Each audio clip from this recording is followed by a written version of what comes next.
Assalamualaikum warahmatullahi wabarakatuh.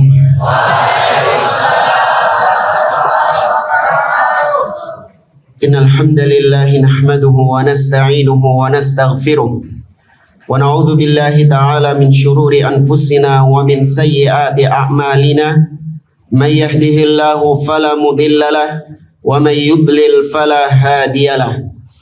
Wa asyhadu an la ilaha illallah wahdahu la syarika lahu wa asyhadu anna Muhammadan abduhu wa rasuluh. Ya ayyuhalladzina amanu taqullaha haqqa tuqatih wa la tamutunna illa wa antum muslimun. Ya ayyuhan nasu taqu rabbakumul ladzi khalaqakum min nafsin wahidah wa khalaqa minha zawjaha wa batha minhuma rijalan katsiran wa nisaa'a wattaqullaha alladzi tasaaluna bihi wal arham innallaha kana 'alaikum raqiba. Ya ayyuhalladzina amanu taqullaha wa qulu qawlan sadida yuslih lakum a'malakum wa yaghfir lakum dhunubakum wa may yuti'illaha wa rasulahu faqad faza fawzan 'azima. Amma ba'd, fa inna asdaqal hadithi kitabullah wa khairal hadi hadi Muhammadin sallallahu alaihi wasallam wa syarrul umuri muhdatsatuha wa kullu muhdatsatin bid'ah wa kullu bid'atin dhalalah wa kullu dhalalatin finnar.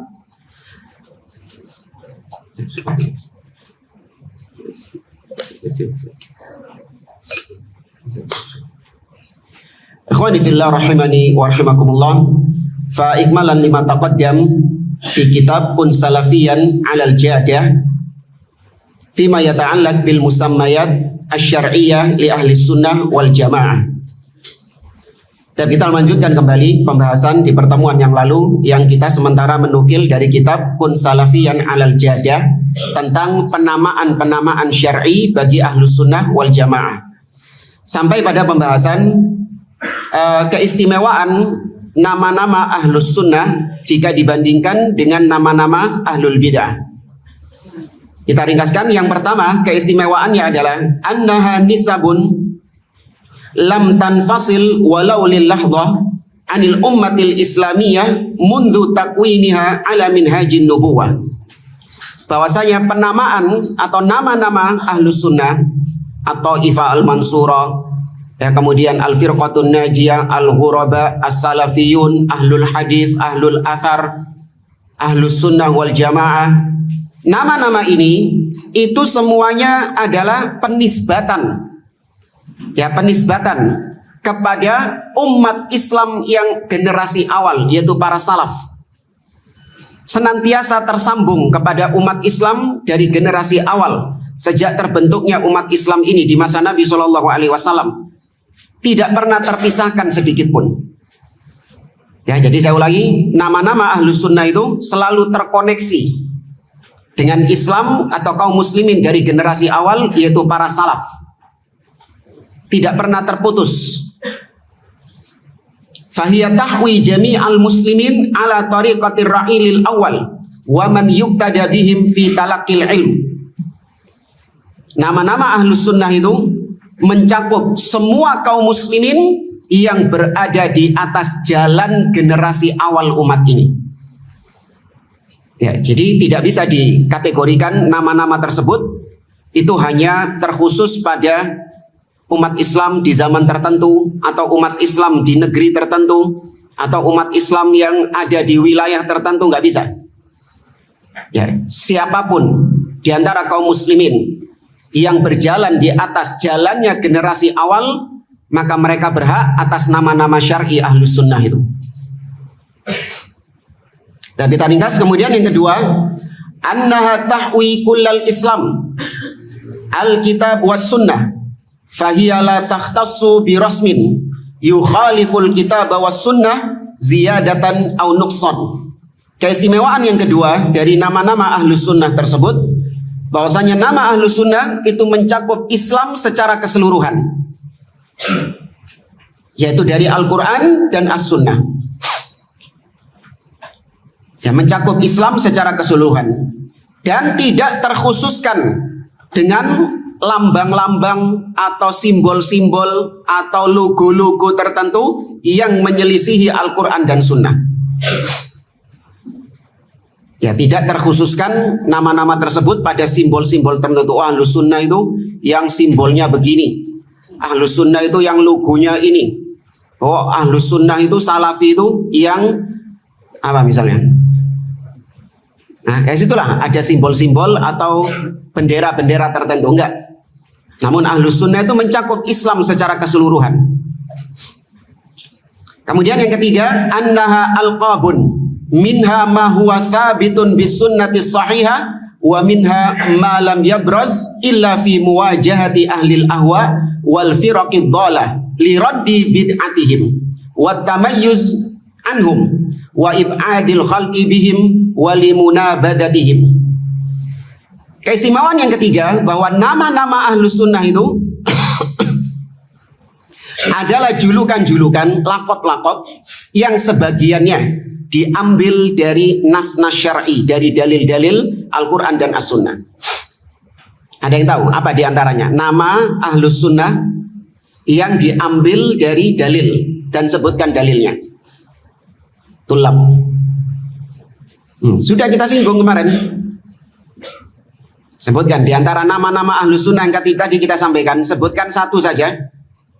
Siapa tadi? Naam, fadhal. As-salafiyun diambil dari mad dalil. Apa? Tapi kurang spesifik. Tapi nggak apa-apa lah. Tapi yang lain?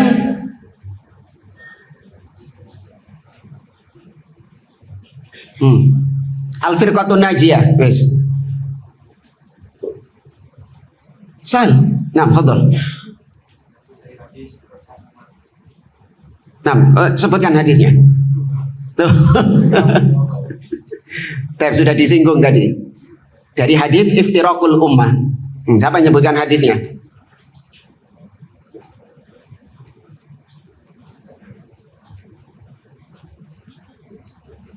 Siapa yang menyebutkan hadisnya? Fadhal.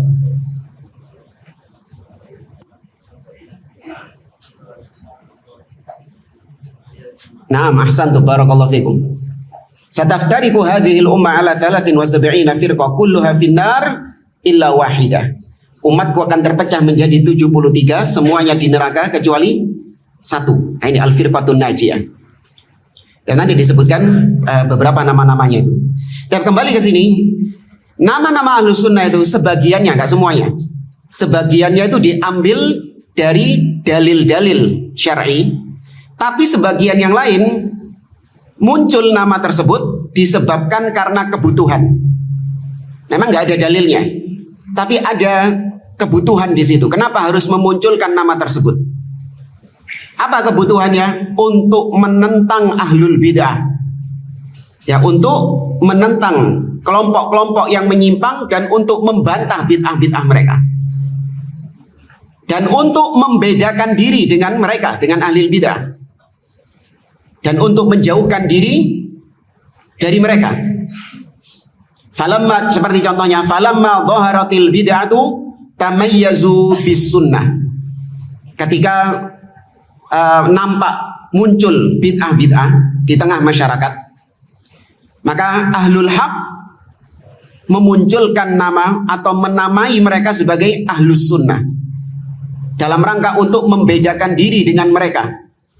Saya ahlus sunnah, sedangkan mereka adalah ahlul bid'ah yang beragama tanpa tuntunan dasar dari Nabi SAW. Walamma hukimar ra'yu tamayyazu bil hadis wal athar. Ketika lagi ngetren di masyarakat bahwasanya agama ini berlandaskan logika, agama itu berlandaskan akal, maka ahlul haq menampakkan diri dalam rangka untuk membantah pemikiran mereka, membantah bid'ah mereka. Mereka memunculkan nama ahlul hadis, ahlul athar. Kalau kalian beragama dengan akal, landasannya, logikanya, maka kami tidak. Kami beragama dengan hadis, dengan athar, dengan riwayat-riwayat peninggalan dari Nabi dan para sahabat. Ini dalam rangka untuk membantah mereka, maka dimunculkan nama tersebut. Walamma fashatil bid'ah wal ahwa fil khuluf tamayyazu bi hadis salaf. Dan ketika banyak orang-orang yang memunculkan bid'ah-bid'ah dan mereka berpendapat dengan pendapat orang-orang belakangan, meninggalkan pendapat-pendapat para salaf, maka muncul ahlus sunnah, ahlul haq menamakan diri mereka sebagai as-salafiyun. Ya, kami berpegang dengan Islam yang dipegang oleh para salaf, bukan Islam belakangan sekarang ini, bukan. Tapi Islam yang lawas, Islam yang dulu dipegang oleh generasi awal. Dan seterusnya. Ini keistimewaan yang ketiga. Keistimewaan yang keempat, anna aqdal wala'i wal bara' wal muwalata wal mu'adata ladaihim huwa 'alal Islam la 'ala rasmin bismin muayyan wala 'ala rasmin mujarrad, innama huwal kitabu was sunnah fahasb. Al wala' wal bara', cinta dan benci, loyalitas dan antipati Ahlus sunnah itu di atas Islam dan di atas sunnah. Jadi nama-nama Ahlus sunnah tadi, Taifah Mansurah, Al-Firqatun Najiyah, As-Salafiyun, Ahlul Hadis, Ahlul Athar, itu semua nama-nama yang akan membawa seseorang, ya, yang akan membawa seseorang untuk dia senantiasa melandaskan al-wala wal baroknya di atas kitab dan sunnah. Ya, tidak mengajak kepada, nanti yang kelima, tidak mengajak kepada ta'assub. Wala wal baroknya itu di atas person-person tertentu, tidak. Kemudian yang kelima, anna hadhil alqab lam takun da'iyatan lahum li ta'assub li syakhsin duna Rasulillah sallallahu alaihi wasallam. Bahwasanya nama-nama Ahlus sunnah itu tidak mengajak sama sekali untuk fanatik kepada individu tertentu, kepada alma mater tertentu, kepada yayasan tertentu, kepada organisasi tertentu, enggak. Antum kalau dengar nama salafiyun, ya, apakah antum diajak untuk fanatik terhadap orang ustadz tertentu? Tidak. Apakah nama-nama itu membuat antum fanatik terhadap yayasan tertentu, alma mater tertentu, organisasi tertentu? Tidak. Ya, maka nama-nama Ahlus sunnah tadi tidak mengajak kepada fanatisme kepada individu tertentu selain Rasul Shallallahu Alaihi Wasallam. Dan yang keenam, anna hadhil alqab la tufdi ila bid'ah wala maksiyah wala asabiyah li syakhsin muayyan wala li ta'ifatin muayyanah. Bahwasanya laqab-laqab, julukan-julukan Ahlus sunnah itu tidak menimbulkan bid'ah-bid'ah dan tidak menimbulkan kemaksiatan-kemaksiatan atau fanatik-fanatik buta kepada individu tertentu atau kelompok tertentu. Nah, kemudian baru beliau menyebutkan beberapa nama-nama Ahlus sunnah dan makna-maknanya. Di sini disebutkan ada 4. Kita sebutkan secara global dulu. Yang pertama, Ahlus sunnah wal jamaah. Yang pertama adalah Ahlus sunnah wal jamaah. Kemudian yang kedua, Ahlul hadis.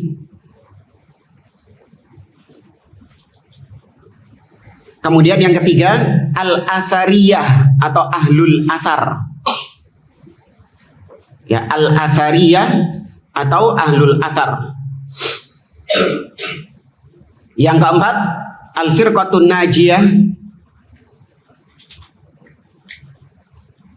Yang kelima, At-Taifatul Mansurah.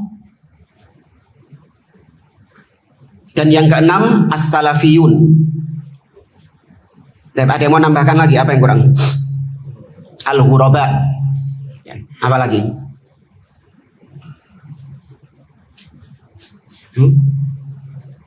Sudah itu ya, yang masyhur ya. Nah, dimulai dari Ahlus sunnah. Hadzal ismu minal asma'il masyhurah allati urifa biha Ahlus sunnah wa huwa yutlaq maqrunan bis sunnah fayuqal Ahlus sunnah wal jamaah. Kata beliau, nama ini merupakan nama yang paling masyhur, yang paling dikenal, yaitu Ahlus sunnah ini. Biasanya di nama ini dibarengi dengan kata-kata sunnah, ahlu as-sunnah. Ya. Wa qad yaridu munfaridan fayuqal ahlus sunnah. Dan terkadang hanya disebutkan satu saja, ahlus sunnah. Ya, dan terkadang juga disebutkan ahlul jamaah. Disebutkan secara sendiri-sendiri. Ahlus sunnah Kadang juga disebutkan ahlul jamaah. Tapi ini sedikit kata beliau. Yang paling sering itu ahlus sunnah saja. Kalau ahlul jamaah sedikit yang menyebutkan. Qala Ibnu Taimiyah rahimahullah, berkata Al-Imam Ibnu Taimiyah rahimahullah, fa inna sunnah makrunatun bil jamaah kama annal bid'ata makrunatun bil furqah. Fayuqal ahlus sunnah wal jamaah kama yuqal ahlul bid'ah wal furqah. Kata beliau, sunnah biasanya digandengkan dengan jamaah, sebagaimana bid'ah digandengkan dengan furqah. Ya, karena sunnah itu bersatu, sedangkan bid'ah itu bercerai-berai, sehingga dimunculkan nama ahlus sunnah wal jamaah, orang-orang yang berpegang dengan sunnah dan mereka di atas persatuan. Sedangkan kebalikannya ahlul bid'ah wal furqah, orang-orang yang berpegang dengan bid'ah dan mereka bercerai-berai. Nah, itu sifat yang pasti. Ketika seorang berpegang dengan sunnah, maka pasti dia bersatu. Karena sunnah itu satu, jalan sunnah itu satu, maka orang yang di atas sunnah pasti bersatu. Maksudnya bersatu di atas akidahnya, bersatu di atas jalan sunnah ini. Meskipun ya beda negeri, beda zaman, ya kan, meskipun mungkin beda payung yayasan, nggak masalah. Yang penting di atas akidah yang sama, di atas manhaj usul pondasi yang sama, ya maka mereka bersatu. Sedangkan ahlul bid'ah, karena bid'ah itu banyak, bid'ah itu bercabang-cabang, maka pasti ahlul bid'ah itu berpecah belah, bercerai-berai, meskipun mereka satu payung yayasan.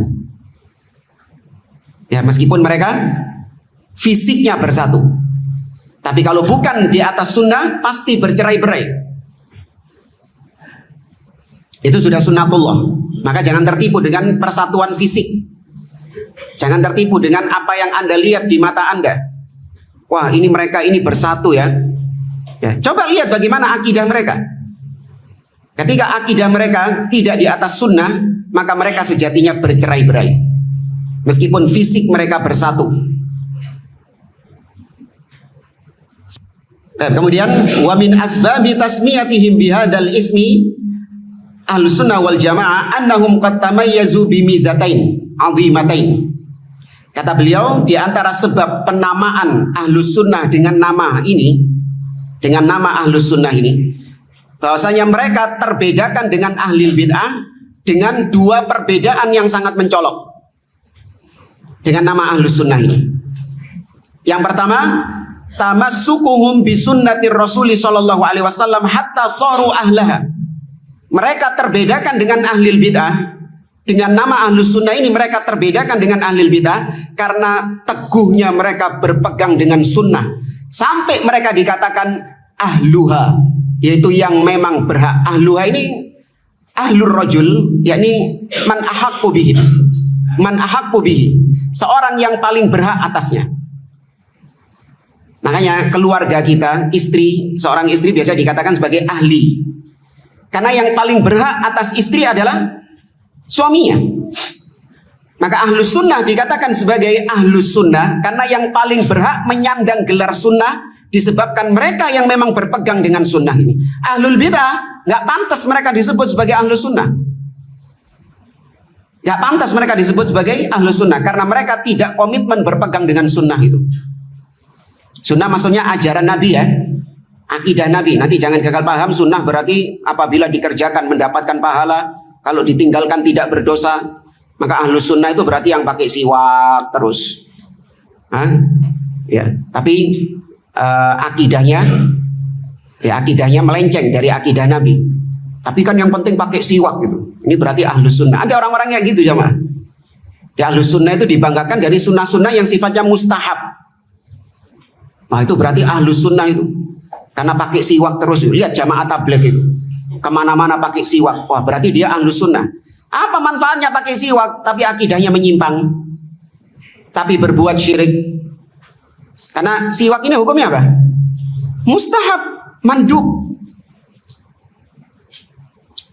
Bi khilafi sairil firaq fahiya tatamassak bi ara'iha wa ahwa'iha. Berbeda dengan semua ahlul bidah, kelompok-kelompok yang menyimpang, mereka itu komitmennya berpegang dengan logika-logika mereka atau hawa nafsu mereka, wa aqwali qadatiha, atau ucapan para tokoh-tokohnya, itu yang mereka pegang, bukan sunnah. Fahiyalatun sab ila sunnah, maka ahli bid'ah nggak boleh dinisbatkan kepada ahlus sunnah. Wa innamatun sab ila bid'aiha, tapi dinisbatkan kepada bid'ahnya. Au ila a'immatihim au ila af'alihim kama taqaddam, atau ahli bid'ah ini dinisbatkan kepada tokoh-tokoh mereka atau dinisbatkan kepada perbuatan bid'ah mereka. Siapa yang bisa nyebutkan contohnya?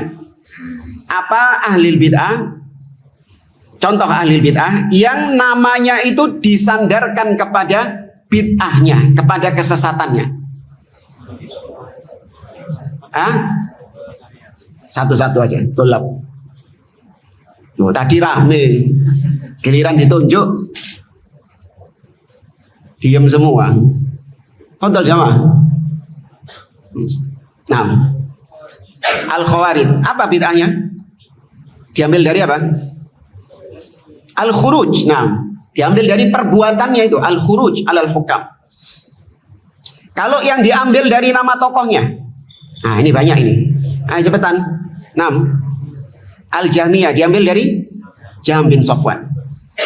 Nah, As-Sururiyah diambil dari Muhammad Surur bin Naif Zainal Abidin. Ini sudah kita sampaikan kemarin.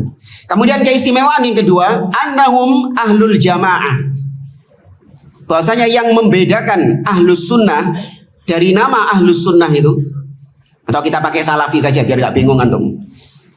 Yang membedakan salafi dengan ahlul bid'ah dengan nama ahlus sunnah itu, mereka terbedakan dari sisi berjamaah, dari sisi persatuannya. Bahwasanya mereka lah yang bersatu, lijtimaihim alal haq, karena mereka bersatu di atas kebenaran. Ini sering kita ulang-ulang, bahwasanya namanya persatuan itu adalah persatuan di atas al-haq, bukan persatuan fisik, bukan. Ya, persatuan itu bukan rame-rame, bukan. Seperti yang dulu pernah terjadi, rame-rame bersatu mendemo penguasa. Nah, ini bukan persatuan ini. Kenapa bukan persatuan? Meskipun fisik mereka bersatu, 7 juta orang katanya kumpul di Monas, pakai baju putih semua. Ya kan, katanya mereka bersatu, namun mereka tidak bersatu sebenarnya. Kita katakan mereka bercerai-berai. Kenapa kok kita katakan bercerai-berai? Karena bukan di atas hak, tapi di atas batil. Nah, sedangkan ahlus sunnah, mereka itu tetap dikatakan bersatu meskipun cuma seorang diri. Kata Abdullah bin Mas'ud, bahwasanya wa in kunta wahdak, al jama'a ma wafaqal haq wa in kunta wahdak. Persatuan itu adalah ketika engkau mencocoki kebenaran.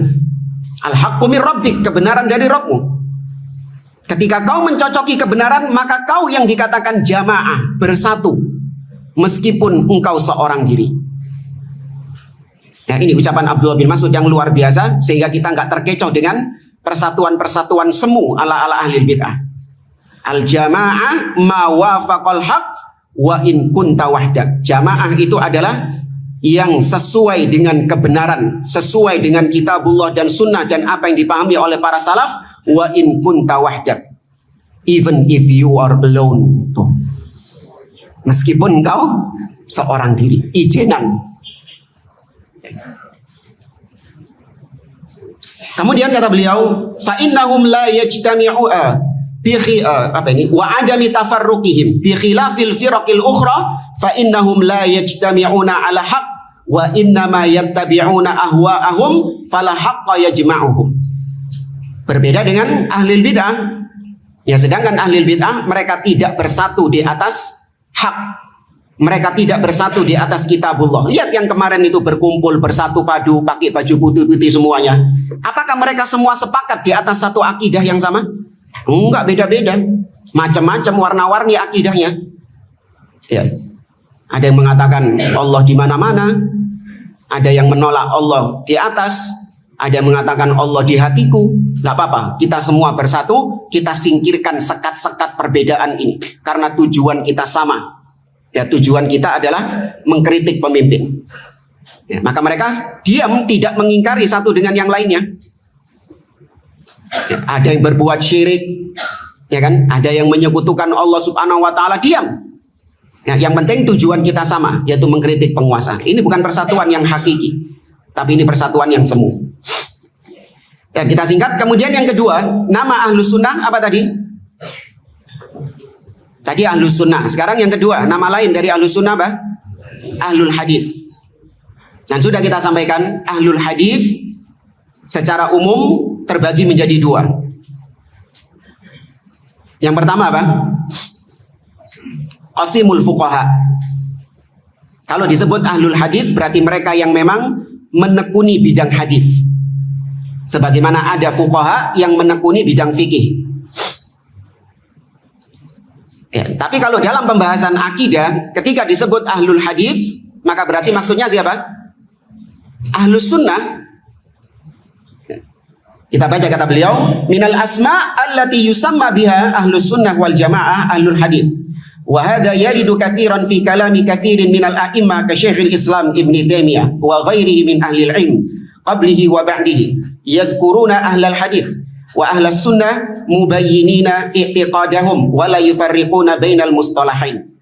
Dan di antara nama yang dengannya Ahlus Sunnah menamai diri mereka adalah Ahlul Hadis. Nah, Ahlul Hadis ini banyak dari kalam para ulama yang menggunakan kata-kata Ahlul Hadis ini. Di antaranya Syekhul Islam Ibn Taimiyah atau ulama sebelum beliau dan ulama setelah beliau.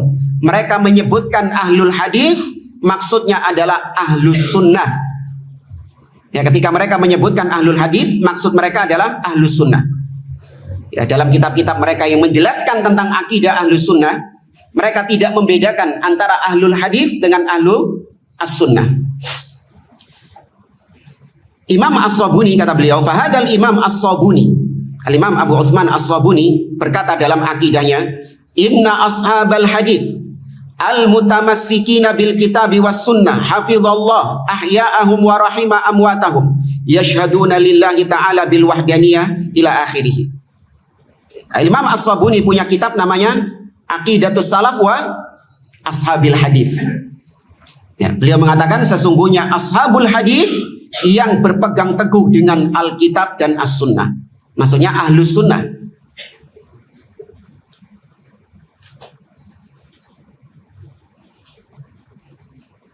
Dan kemudian singkat kata beliau di akhir, yaqulu Ibnu Taimiyah wa nahnu la na'ni bi ahlil hadis al-muqtasirina ala sama'ihi aw kitabatihi aw riwayatihi bal na'ni bihim kullu man kana ahaqqa bi hifdhihi wa ma'rifatihi wa fahmihi zahiran wa batinan wa ittibaihi batinan wa zahiran wa kadzalika ahlul Quran.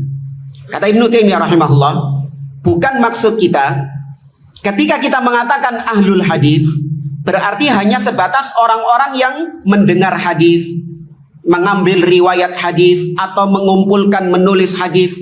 Intinya orang-orang yang menekuni bidang hadis. Enggak cuma dibatasi itu ahlul hadis itu. Betul, itu salah satu penggunaan ahlul hadis. Orang-orang yang memang secara khusus menghabiskan usianya, menghabiskan waktunya untuk menekuni bidang hadis.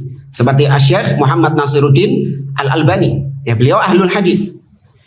Tapi ahlul hadis yang dimaksud adalah setiap orang yang memang berhak berpegang dengan hadis, menghafalnya, memahaminya secara zahir dan batin dan mengikuti hadis tersebut. Ini yang penting. Apa gunanya hafal riwayat-riwayat hadis, bahkan hafal kitab-kitab hadis? Sahih Bukhari ya nomor 3000 sekian, ya letaknya pojok kiri kanan atas. Ya, hafal hadis-hadis kayak gitu. Namun nggak bisa membedakan antara ya, akidah atau tidak bisa membedakan antara Nabi Isa sebagai Abdullah, tidak mampu mengatakan Nabi Isa sebagai Abdullah, Nabi Isa sebagai hamba Allah Subhanahu wa taala. Ya, apa manfaatnya? Ya, hafal letak-letak hadis namun kayak gitu. Maka orang ini, si dai kondang ini, maka dia tidak dikatakan sebagai ahlul hadis. Kenapa? Karena dia tidak mengikuti hadis tersebut. Ya, dia tidak mengikuti hadis tersebut. Maka ahlul hadis adalah mereka yang mengikuti hadis itu tadi, mengimani hadis tersebut.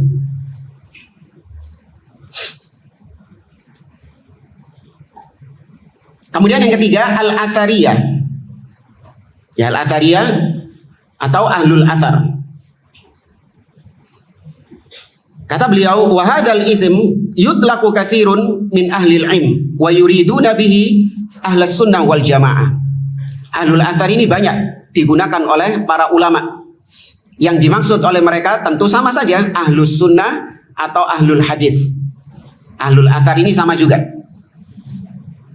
Berkata Ibnu Abi Hatim Ar-Razi, madhabuna wa ikhtiyaruna ittiba'u Rasulillah sallallahu alaihi wasallam wa ashabihi wa tabi'in wa tamassuk bi madhhabi ahlil athar misli Abi Abdullah Ahmad ibni Hanbal. Kata Imam Ibnu Abi Hatim Ar-Razi, beliau mengatakan madhab kita dan pilihan kita adalah mengikuti Rasul Shallallahu Alaihi Wasallam dan para sahabatnya dan para tabi'in, berpegang teguh dengan madhabnya ahlul athar seperti Imam Ahmad bin Hanbal. Kemudian dalam ucapan yang lain, dan ini ucapan yang terkenal juga, beliau mengatakan alamatu ahlil bid'ah al-waqi'atu fi ahlil athar. Ciri ahlul bid'ah adalah celaannya kepada ahlul athar. Siapa ahlul athar yang dimaksud oleh beliau di sini? Ahlu sunnah, dia juga. Ya, athar itu artinya peninggalan. Ya, peninggalan. Nabi itu tidak meninggalkan dirham, tidak meninggalkan dinar, tapi Nabi meninggalkan innama warrathu al-ilm, meninggalkan ilmu. Nah, warisan Nabi, peninggalan ini, itu yang disebut athar. Ya, maka maknanya sama juga seperti hadis. Tapi kalau disebutkan secara bebarengan, bahwasanya al-hadis wal athar, berarti athar di situ punya makna khusus. Apa maknanya?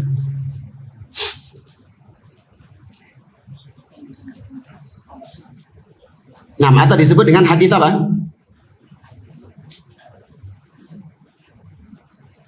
Antum ini bengong, ngeluh, pusing apa serius antum?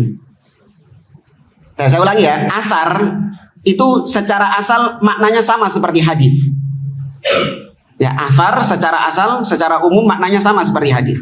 Tapi ketika disebutkan berbarengan, secara khusus misalnya al hadis wal athar, maka athar di sini punya makna yang berbeda dengan hadis. Nah, apa maknanya? Kalau hadis itu adalah yang berkaitan dengan Rasul, ya kan, segala sesuatu yang disandarkan kepada Rasul Shallallahu Alaihi Wasallam, manusiba ila Rasul Shallallahu Alaihi Wasallam min aqwalin, au af'alin, au takririn, au sifatin khuluqiyah, khalqiyah, itu hadis. Tapi kalau athar berarti apa? Ucapan para sahabat. Nah, ketika disebutkan athar berarti riwayat dari para sahabat.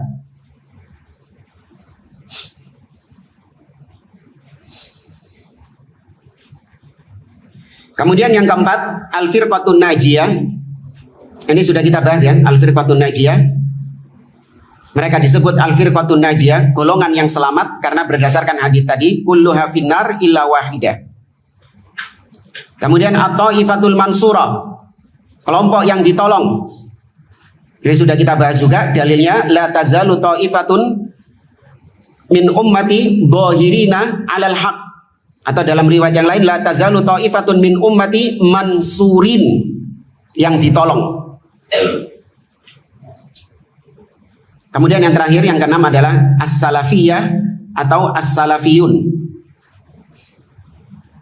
Ya, seperti tadi yang disampaikan dalilnya, faja'alnahum salafan wa mathalan lil akhirin.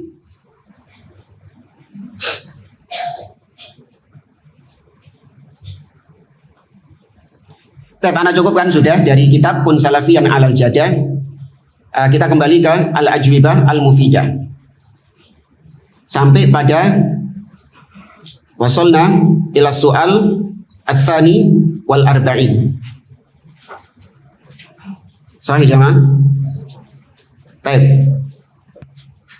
Qala as-sa'il, hal man khalafa al-firqah an-najiyata at-ta'ifata al-mansura fi mas'alatil wala' wal bara' aw fi mas'alatis sam'i wa ta'a li wulatil umur barrahum wa fajirahum ma lam ya'muru bi ma'siyah yakhruju minha ma muwafaqatihi lahum fi baqi masailil aqidah.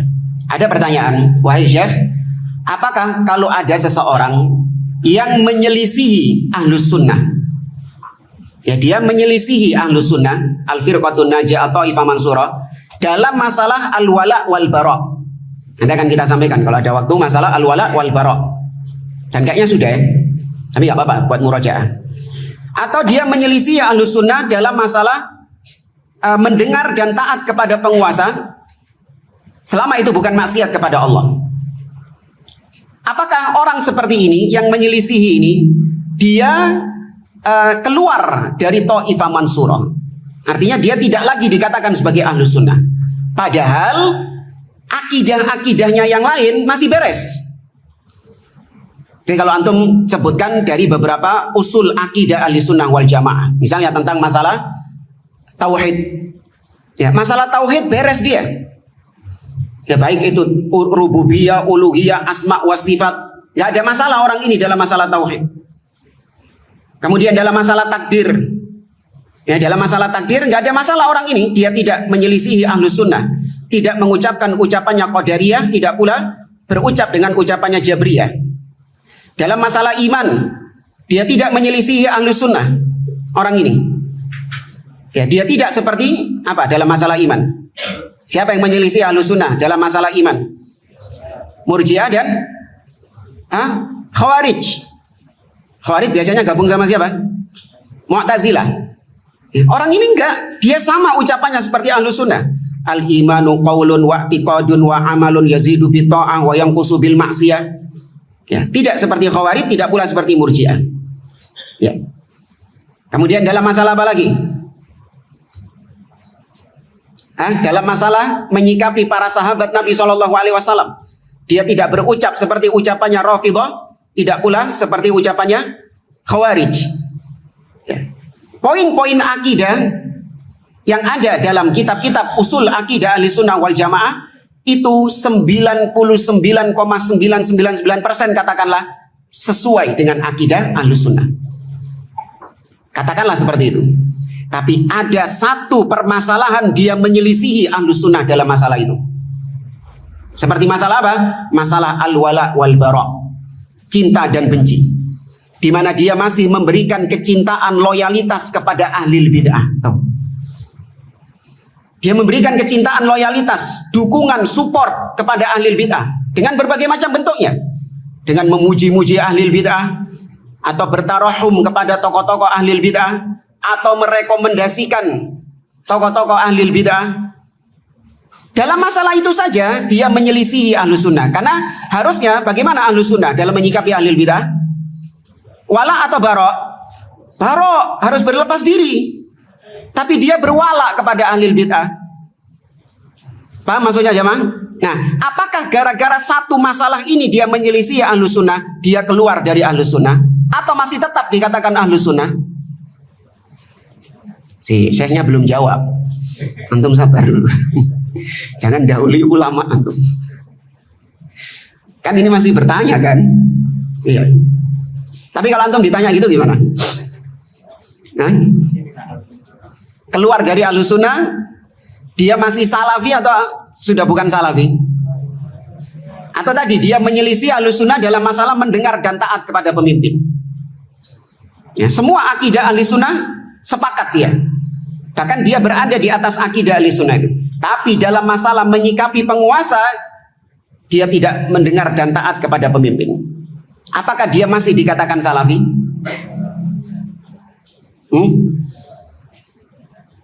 Kok ragu antum jemaah? Ya karena belum baca ini ya jawabannya Syekh ya. Ya bagus. Jadi nggak ngelama gitu, tidak mendahului ulama gitu. Tapi al-jawab. Baik, maka jawabannya kata beliau, apakah orang ini keluar dari ahlus sunnah? Maka kata Syekh Shalih bin Fauzan, na'am, iya, dia keluar dari ahlus sunnah.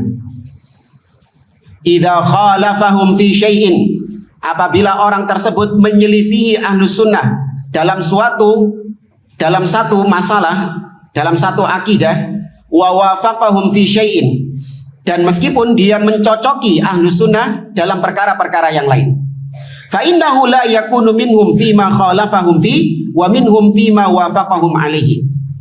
Jadi maksudnya, kita ini terkadang memang sama ahli bid'ah ada sisi kemiripannya. Atau kebalik, ahli bid'ah itu memang ada bagian-bagian di mana mereka ada yang sepakat dengan kita.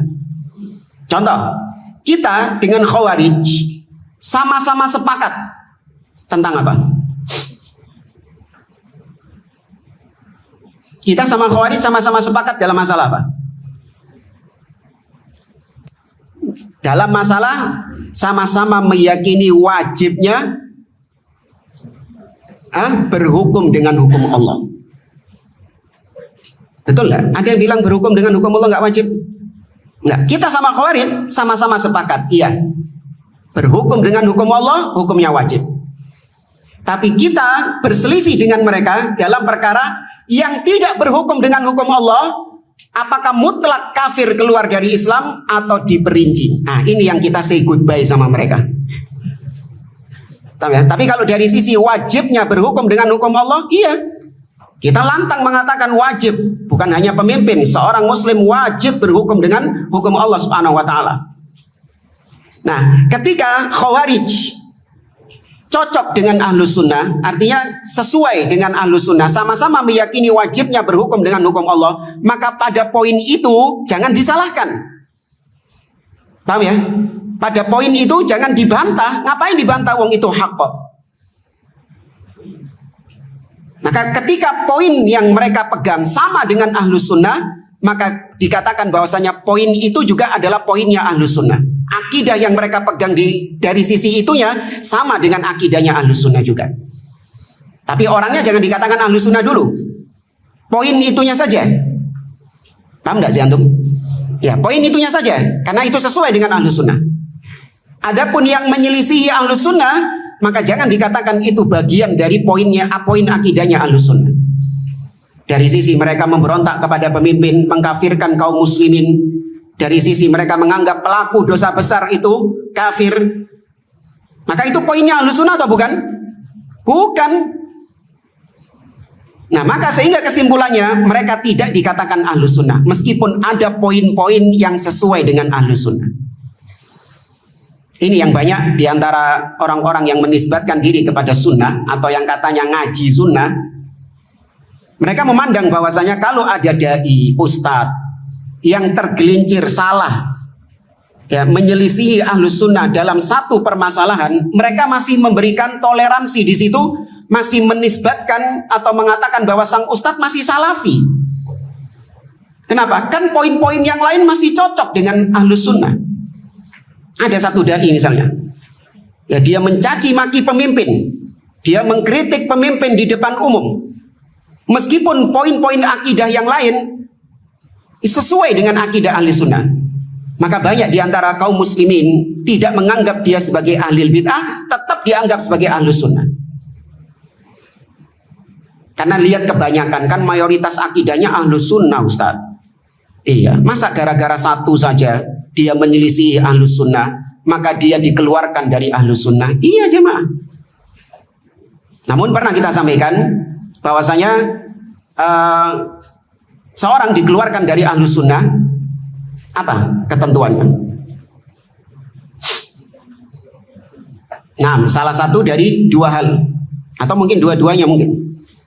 Idza khalafa ahlus sunnah fi amrin kulli, apabila dia menyelisihi ahlus sunnah pada perkara-perkara yang kulli. Perkara kulli ini adalah perkara-perkara yang di dalamnya banyak partikel-partikelnya. Seperti misalnya, seorang ahli bid'ah mengatakan, meyakini bahwa Allah tidak memiliki sifat. Tuh. Nah, sifat itu kan banyak di dalamnya. Ada sifat nuzul, ada sifat istiwa, ada sifat tangan, sifat kedua mata. Nah, itu ditolak semua. Paham ya? Jadi kalau bahasa saya biasanya di kajian itu, dia menyelisihi ahlus sunnah dalam perkara-perkara grosir. Nah, kalau grosir itu berarti dalamnya banyak apanya? Banyak ecerannya. Nah, yang diselisih sama dia adalah perkara yang global, perkara yang grosir. Maka ini sudah bisa dipastikan ahlus sunnah, dipastikan ahlul bid'ah. Seorang mengatakan misalnya bahwasanya kami tidak menggunakan hadis ahad dalam masalah akidah. Maka ini perkara apa? Grosir atau eceran? Hadis ahad itu berapa sih jumlahnya? Banyak kan? Nah, itu ditolak semua sama dia. Nah, ini perkara apa berarti? Grosir apa eceran? Grosir. Kan bahasa-bahasa pedagang ini biasanya lebih mudah paham. Paham ya poin pertama ya? Dia menyelisih ahlus sunnah dalam perkara-perkara yang kulli, yang global, yang grosir. Nah, yang kedua, seorang dikeluarkan dari ahlus sunnah ketika dia menyelisih idza khalafa ahlus sunnah fi mas'alatin juz'iyyin ishtahara fihi al-khilaf baina ahli sunnah wa ahli bidah. Yang kedua, dia dikeluarkan dari ahlus sunnah, tidak lagi dikatakan sebagai salafi kalau dia menyelisihi ahlus sunnah dalam masalah eceran. Ya tadi kan grosir. Nah, ini dia menyelisih ahlus sunnah dalam masalah eceran, tapi ecerannya ini yang jadi titik sentral perdebatan perselisihan antara ahlus sunnah dengan ahli bidah. Contoh, kalau tadi kita bawakan masalah sifat apa yang kira-kira menjadi titik sentral permusuhan antara ahlus sunnah dengan ahli bidah? Masalah istiwa, ulu, ketinggian Allah, terus masalah kalam, ya, kemudian al-yad, masalah tangan. Ya. Adapun masalah-masalah lain, eceran-eceran yang lain yang bukan menjadi titik sentral permusuhan antara ahlus sunnah dengan ahli bid'ah, maka kalau ada yang menyelisihinya, dia tidak dikeluarkan dari ahlus sunnah, tapi kesalahannya tetap diperingatkan. Ya, kesalahannya tetap diperingatkan. Bingung jamaah? Ya nanti disyarah sama ustadz-ustadz lah. Ya, kalau disyarah sekarang waktunya mepet ini. Kita kembali ke sini. Di sini kita ambilkan, kita nukilkan mumpung ingat materi dari kitab Ithaful Qari bi Ta'liqat ala Syarhis Sunnah lil Barbahari oleh Syekh Shalih bin Fauzan Al-Fauzan. Jadi penjelasan atau komentar Syekh Shalih Fauzan dari kitab Syarhus Sunnah lil Barbahari. Pada poin 160 Imam Al-Barbahari mengatakan wala yahillu li rajulin muslim an yaqul, tidak halal bagi seorang muslim untuk dia mengatakan fulan sahibus sunnah. Gak boleh seseorang mengatakan bahwa fulan itu adalah ahlus sunnah. Jadi kita ini dituduh antum ini sukanya ngeluarin orang dari ahlus sunnah. Maka kita balik, gimana baliknya? Inti terlalu bermudah-mudahan menstempel orang sebagai ahlus sunnah. Kan orang-orang menuduh kayak gitu, membawakan ucapan Imam Ahmad, ikhrajun nas minas sunnah syadid, mengeluarkan orang dari ahlus sunnah itu perkara yang besar. Kita katakan iya, kita nggak bermudah-mudahan mengeluarkan seseorang dari ahlus sunnah. Tapi lihat Anda bermudah-mudahan dalam memberikan stempel kepada ahli bid'ah, Anda stempel dia sebagai ahlus sunnah. Paham jemaah? Itu kebalikannya. Nah, maka kata beliau, tidak boleh seseorang mengatakan fulan ahlus sunnah hatta ya'lama minhu annahu qad ijtama'at fihi khisalus sunnah, sampai dia ketahui bahwa orang tersebut terkumpul semua ciri-ciri ahlus sunnah padanya. Ya, terkumpul semua ciri-ciri ahlus sunnah padanya. Biasanya menilai seseorang itu nanti ketika masa-masa fitnah, antum panen di situ. Ya, dai-dai, ustadz-ustadz yang selama ini menampakkan diri sebagai ahlus sunnah, ketika muncul masa-masa fitnah, baru nampak di permukaan semua. Ya, yang bukan ahlus sunnah sejati mulai menampakkan dirinya. Kalau masa-masa tenang, masa-masa aman, gak kelihatan. Ya. Maka antum perhatikan itu, ketika masa-masa fitnah itu panen antum. Wah, ini ternyata selama ini saya kira dia ahlus sunnah, namun ketika masa-masa fitnah nampak bagaimana dia menyelisihi ahlus sunnah wal jamaah. Ya, ini pernah kita sampaikan ketika tahun 2016 itu, ketika terjadi demo besar-besaran, selama ini dai-dai yang kita anggap di atas manhaj salaf, di atas akidah ahli sunnah wal jamaah, ketika tahun 2016 nampak bahwasanya selama ini mereka tidak di atas manhaj salaf. Ketika masa fitnah itu terjadi, ikut-ikutan mencaci maki, mencela penguasa, ikut turun ke jalan, ikut aksi demo ini, bahkan ada yang jadi oratornya. Ada yang jadi oratornya. Iya jemaah. Itu kita dapati. Ustadz, tapi kan dia poin-poin akidah yang lain sama seperti ahlus sunnah. Gak urusan. Karena al-bid'ah ghalabah. Kebid'ahan itu pasti mendominasi jemaah. Satu bid'ah, satu penyimpangan akidah ada pada diri seseorang, maka itu yang mendominasi dia menjadi ahli bid'ah. Kalau Anda ingat, saya ibaratkan sama apa? Asyirku ghalab wal bid'ah ghalabah. Syirik itu mendominasi dan bid'ah itu mendominasi. Satu kesyirikan menyebabkan tauhidnya jadi hilang. Satu kebid'ahan, yakni maksudnya satu penyimpangan dalam masalah usul akidah bisa menyebabkan akidah-akidah yang lain jadi nggak dianggap. Apa? Saya berikan contoh. Analogi. Air putih, galon. Masih ingat? Ketetesan apa? Ketetesan air kencing jemaah. Ya kan? Ada air galon isi 19 liter. Air murni, sejernih-jernihnya air. Seger airnya luar biasa. Antum lihat di mikroskop nggak ada bakterinya. Bersih jernih airnya. Kemudian kena cipratan, bukan tetesan. Jadi cipratan ini partikel yang lebih kecil lagi jemaah. Ya kan? Ya cipratan ini berarti tetesan, kemudian ya situlah air kencing masuk ke galon itu. Ya apa? Masih mau minum kan? Tuh lihat, yang mendominasi apanya? 19 liternya atau tetesannya? Tetesannya yang mendominasi. Ya. Kayaknya jadi nggak layak untuk diminum ini. Ya, nggak layak untuk diminum. Maka demikian kesyirikan, kebid'ahan, ketika terjadi pada seseorang satu saja, maka itu yang mendominasi orang tersebut. Ya, berbeda dengan maksiat. Ini bukan berarti kita meremehkan maksiat, enggak. Berbeda dengan kemaksiatan. Kemaksiatan yang dilakukan oleh seseorang tidak menjadikan orang tersebut keluar dari ahlus sunnah atau bahkan keluar dari Islam. Namun orang tersebut tidak lagi dikatakan sebagai rojulun soleh, tapi dikatakan sebagai fasid. Ya, ketika dia pelaku maksiat, maka dia dikatakan fasid. Namun tetap ahlus sunnah. Selama poin-poin akidahnya masih sesuai dengan ahlus sunnah, dia tetap dikatakan ahlus sunnah. Namun dia fasid.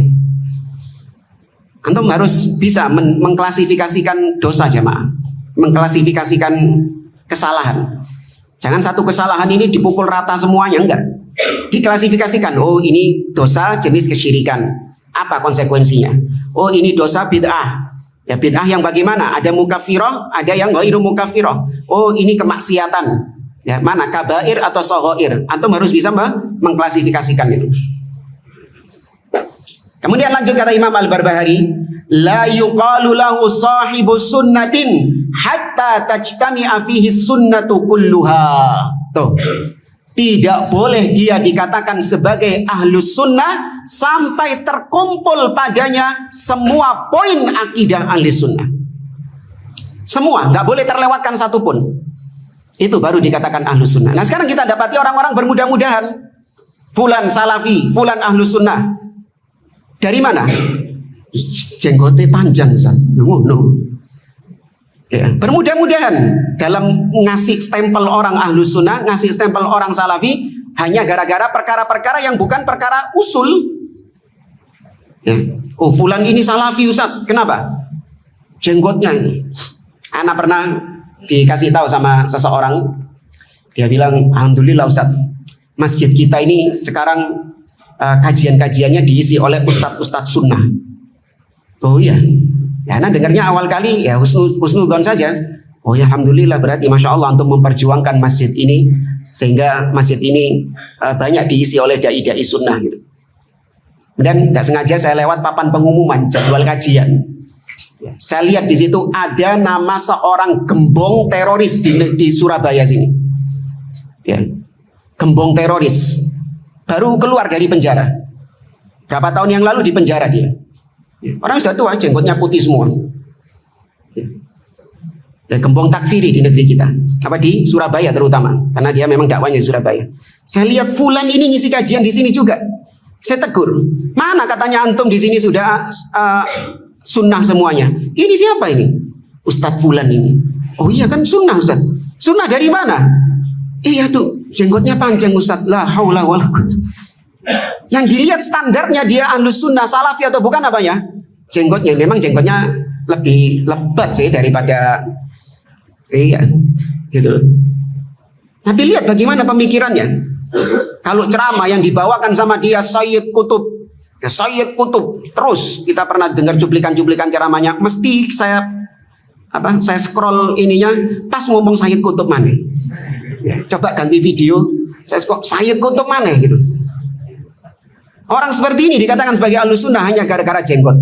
Terus kata dia, Ustaz, dia kalau khutbah juga innal hamdalillah. Loh, standarnya gitu. Nih, orang-orang yang terlalu bermudah-mudahan ngasih stempel ahlus sunnah. Kita ketika mengatakan fulan bukan ahlus sunnah, kita dituduh suka mengeluarkan orang dari ahlus sunnah. Kita jawab, dia sejak awal bukan ahlus sunnah kok. Kau sendiri yang memasukkan dia, menganggap dia sebagai ahlus sunnah. Ketika kita keluarkan dia dari ahlus sunnah, karena memang penyimpangan yang ada pada dirinya. Kemarin saya safar Ustaz. Iya. Terus saya mampir ke satu masjid sholat. Masya Allah masjidnya masjid sunnah. Oh ya kok bisa? Iya. Karena saya lihat ya, softnya rapat-rapat. Terus orangnya kalau sholat sedekapnya di dada. Ya, terus kalau tasyahud jarinya digerakkan. Apa itu masuk usul atau bukan itu? Hah? Bukan perkara usul itu. Ahlus sunnah gak dilihat dari sholat di dada. Ya, atau kalau tasyahud digerakkan jarinya. Bukan, itu furu. Tidak terbedakan ahlus sunnah dengan ahli bid'ah cuman gara-gara masalah gerakkan jari enggak. Maka jangan jadikan perkara-perkara demikian sebagai barometer untuk ngecap fulan ahlus sunnah, ngecap orang salafi. Enggak, jangan bermudah-mudahan ngecap orang sebagai ahlus sunnah salafi hanya ngelihat dari perkara-perkara demikian. Nah, ini sebenarnya masih ada ucapan Syekh Shalih Fauzan tentang hal ini, namun kita cukupkan.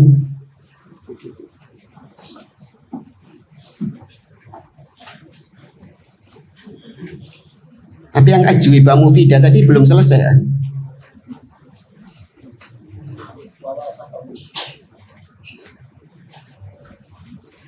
Oh ya. Kita lanjutkan satu paragraf dulu.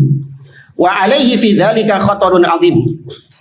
Maka orang tersebut berada di bahaya yang sangat besar kalau dia menyelisihi ahlus sunnah. Wa yadkhulu fil wa'id. Dia masuk dalam ancaman Nabi kulluhum finnar. Semuanya terancam neraka. Wa qad yadkhulun nar bisababi hadhil mukhalafah. Dan terkadang dia bisa masuk ke dalam neraka gara-gara dia menyelisihi akidah ahli sunnah ini. Jadi yang masuk neraka itu bukan cuma pezina, pencuri, perampok. Ahli bid'ah yang menyelisihi akidah ahli sunnah, dia terancam dengan neraka. Ingat ya, saya gunakan kata-kata terancam supaya seorang tidak memvonis individu-individu tertentu dengan neraka. Dan kita menolak tuduhan bahwasanya kita menjadi panitia surga neraka katanya. Salafi itu panitianya surga neraka. Saya enaknya sendiri mengatakan fulan neraka. Enggak. Kita hanya mengancam orang yang menyelisih ahlus sunnah, maka dia terancam dengan neraka sebagaimana Nabi. Kita hanya menyampaikan hadis Nabi SAW. Adapun individu-individunya terserah Allah. Allah mau mengampuni dia, Allah mau merahmati dia, terserah Allah. Namun hukum di dunia kita ancamkan kepada dia. Wa in kanat mukhalafatan fi mas'alatin wahidah fil aqidah. Meskipun dia menyelisihi satu poin akidah, li anna qaulahu sallallahu alaihi wasallam kulluhum finnar, laisa ma'nahu annahum kulluhum yakfurun wa yukhalladuna finnar. Nah, dari sini kata para ulama, bid'ah itu ada yang mukaffirah, ada yang ghairu mukaffirah. Bid'ah yang sampai mengeluarkan seseorang dari Islam penyelisihan, penyimpangan yang sampai mengeluarkan seorang dari Islam, ada yang tidak sampai mengeluarkan seseorang dari Islam. Nah, adapun hadis perpecahan umat Islam terpecah 73, semuanya di neraka kecuali satu. Apakah mereka kafir? 72 yang di neraka itu, apakah mereka kafir? Tidak, mereka tidak dikafirkan. Mereka tetap muslimin. Ya, mereka tetap muslimin, namun mereka jatuh dalam penyimpangan-penyimpangan dalam masalah akidah. Wa innama yadkhulun nar bihasabi mukhalafatihim, li'anna al-mukhalafata qad takunu mukhrijatan minal millah wa qad takunu ghaira mukhrijatin minal millah. Ini sudah kita sampaikan tadi, karena menyelisihi ahlus sunnah ada yang bisa sampai pada taraf kekufuran dan ada yang tidak sampai mengeluarkan dari Islam. Wallahu a'lam.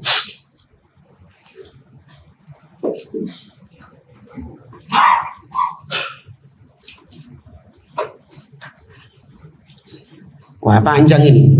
Kaifa yuqtal Utsman radhiyallahu anhu wa asbabuha wa man qatala Utsman radhiyallahu anhu ara hadza muhimmun. Wah, ini hanya bahas sirah ini.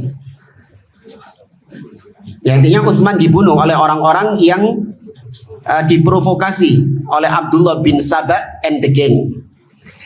Ya, karena Abdullah bin Saba ini menyebarkan keburukan-keburukan Utsman, dibumbu-bumbui, ya, kemudian menyebabkan kaum muslimin membenci Utsman bin Affan. Utsman dituduh nepotisme karena Utsman mengangkat keluarganya menjadi pejabat-pejabat di kalangan pemerintahannya. Utsman dituduh pengecut karena tidak ikut perang apa? Dan apa sebabnya? Utsman tidak ikut perang apa? Hah? Yang keras ya, mah? Apa sebabnya? Ruqayyah sakit. Utsman tidak ikut baiat Ridwan.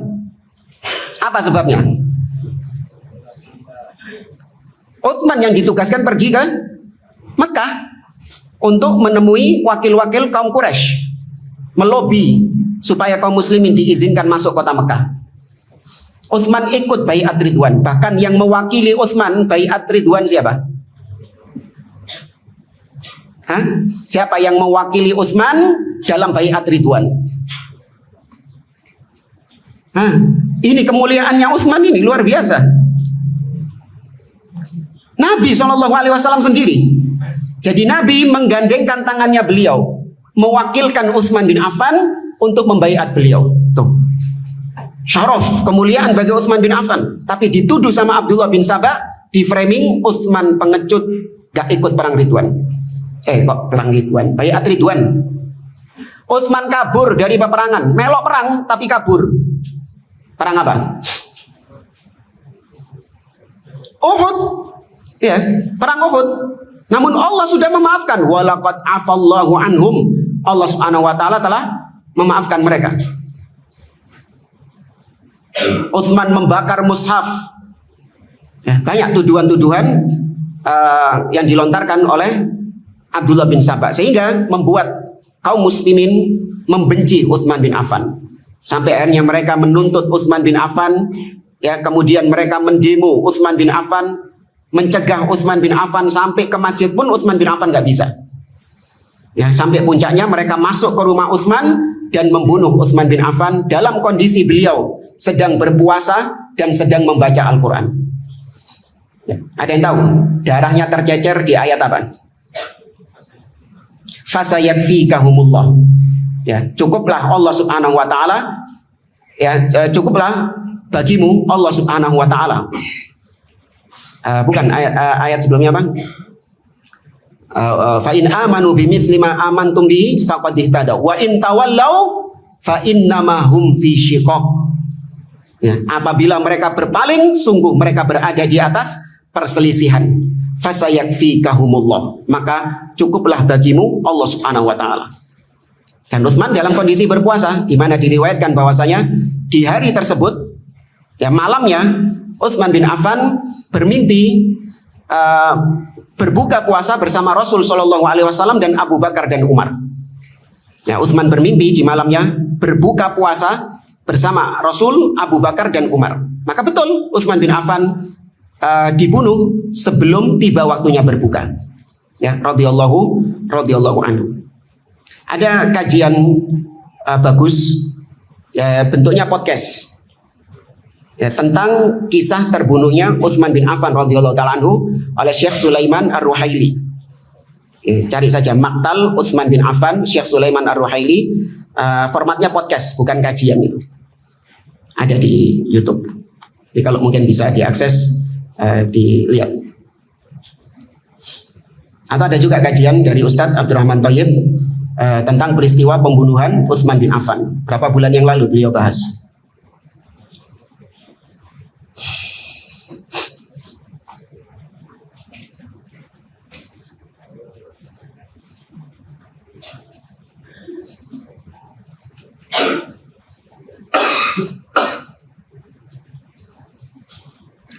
Dan kata penanya, kan pada hadis al-jannah mala ainun ra'at. Harusnya a'dadtu li'ibadi mala ainun ra'at wala udhunun sami'at wala khatar ala qalbi bashar. Aku telah siapkan bagi hamba-hambaku apa-apa kenikmatan-kenikmatan di surga yang tidak pernah dilihat oleh mata, tidak pernah didengar oleh telinga, dan tidak pernah terbetik di dalam hati seseorang. Sedangkan Rasulullah SAW telah melihat dan mendengar tentang nikmat-nikmat di surga. Bagaimana menjamakkannya? Maka ya sudah, itu berarti kekhususan siapa? Rasul SAW. Maka hadis tersebut menyebutkan keumuman manusia. Bahwasanya manusia secara umum tidak bisa melihat kenikmatan-kenikmatan di surga, atau tidak pernah melihat kenikmatan di surga. Hatta lewat mimpi tidak pernah. Ya, mimpi diimpeni masuk surga. Pasti mimpi itu berbeda dengan kenyataan surganya. Atau mungkin mendengar suara-suara dari surga misalnya. Nah, orang-orang lebay juga. Ada penyanyi suaranya indah dibilang, wah ini suara bidadari surga. Yo apa sih? Kok iso itu? Ngawur. Atau mungkin tidak pernah terbetik dalam hati seseorang, yakni ada orang yang paling imajinatif dia itu. Pokoknya kalau berimajinasi itu luar biasa. Digambarkan sama dia dengan gambaran yang sangat bagus sekali. Imajinatif memang orangnya. Ya, kumpulkan orang seperti itu di dunia yang paling imajinatif untuk menggambarkan, berimajinasi tentang surga, pasti jauh berbeda dengan kenyataan yang ada di surga. Ya pasti jauh. Surga jauh lebih indah daripada apa yang dia bayangkan. Karena apa yang dibayangkan itu pasti sesuatu yang pernah dilihat. Saya mah, apa yang dibayangkan, diimajinasikan oleh seseorang pasti tidak keluar dari apa yang pernah dilihat oleh matanya. Ketika seorang dikatakan bidadari surga itu cantik, ya, kecantikan bidadari surga itu tidak ada wanita yang lebih cantik daripada bidadari surga. Ketika dikatakan demikian, pasti yang terbetik adalah wanita tercantik yang pernah dilihat di dunia. Padahal sama atau beda? Jauh berbeda. Maka nggak bisa diimajinasikan. Maka kalau dikatakan bagaimana menjamakannya, itu kekhususan Nabi SAW. Sebagaimana banyak hal-hal lain juga Nabi diberikan kekhususan daripada keumuman manusia. Nabi mengatakan misalnya tentang siksa kubur, lau da'autullaha laula an tadafanu la da'autullaha an yusmi'akum ma sami'tu au ma asma'ani. Seandainya aku tidak khawatir kalian saling tidak mau saling menguburkan saudaranya, maka sekarang ini aku berdoa kepada Allah agar Allah memperdengarkan kepada kalian azab kubur sebagaimana Allah perdengarkan kepadaku azab kubur. Jadi kita bisa nggak mendengar azab kubur? Nggak bisa. Tapi Nabi SAW diperdengarkan azab kubur. Berarti itu kekhususan Nabi. Ya, wallahu a'lam. Saya kira ini insyaallah kita lanjutkan di pertemuan yang akan datang. Wallahu a'lam.